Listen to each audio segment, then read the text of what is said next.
नाज़रीन अनी असीं वक्त मौजूद आहियूं ॾेर किला ॻोठ कबूल खोरे में जिते बासर जी ज़्यादतियुनि ख़िलाफ़ ॻोठाणा एहतजाज कराइनि। अचो त हुन सां ॻाल्हि ॿोल कयूं उन में वधीक छा चवणु आहे। मसलो असांजो इहो आहे की नव जरेब नवाब माछी जेको आहे उहो माना कब्ज़ो कराई खड़ो आहे। माना नव जरेब उहा उते पई आहे। नवाब भलू पलियो मुरीद माछी साहिब ॾिनो इहो साईं साबिर मुख जेको आहे गुलाम नबी इहे सॼा जेका आहिनि इहे असांजी हो ज़मीन नव जरेब कब्ज़ो कराई खड़ा आहिनि।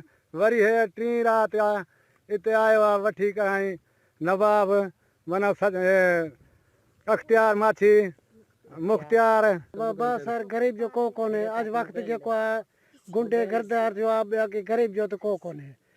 गरीब जो इन लाइ कोन्हे असां न ॾोहारी हूं गरीब हूं असांजे जिथे वञूं था गरीब जी तो पाण ख़बर आहे इंसाफ़ का सवा करे त अलाह करे बाक़ी इंसान को कोन थो करे सघे।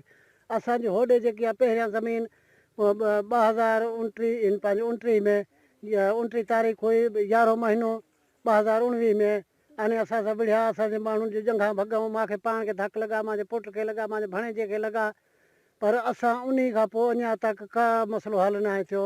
कोरट सगोरी में बि वञूं था उते हाणे इन हाज़िरी ते पोइ चयो अथऊं पोइ ॾिसूं छा थिए थो। असांजो मसइलो इहो आहे मां रमज़ान आहे असां जेको फसाल रहंदा आहियूं नवाब माछी कप वेंदे अख्तियार माछी कप वेंदे साहिब ॾिनो माछी फैज़ान माछी पलियो माछी सभु इहे थी गॾिजी कराई साबिर माछी बशीर माछी गुलाम नबी माछी सभु छकड़ा काए ट्रालियूं काए असांजा फसाल भेलिया ठाने कपिया ठाने तव्हां पाण आमे सामे ॾिसी कराई तव्हां असांजी कोई हक़ अदालत हलियो वञे।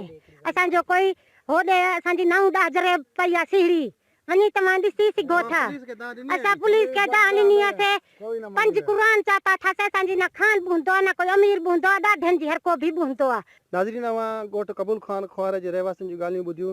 हिननि जो इहो ई चवणु आहे त बाअसर नवाब ऐं अख्तियार जेको आहे असांजी ज़मीन ते कब्ज़ो करणु चाहिनि था ऐं असांजो जेको आहे सारियुनि जो फसल बि कटे विया आहिनि।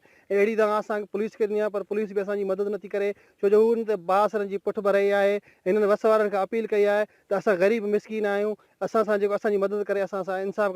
कैमरामैन प्रदीप कुमार सां गॾु ज़फ़रुल्ला समेत जो काश न्यूज़ ॾेर की।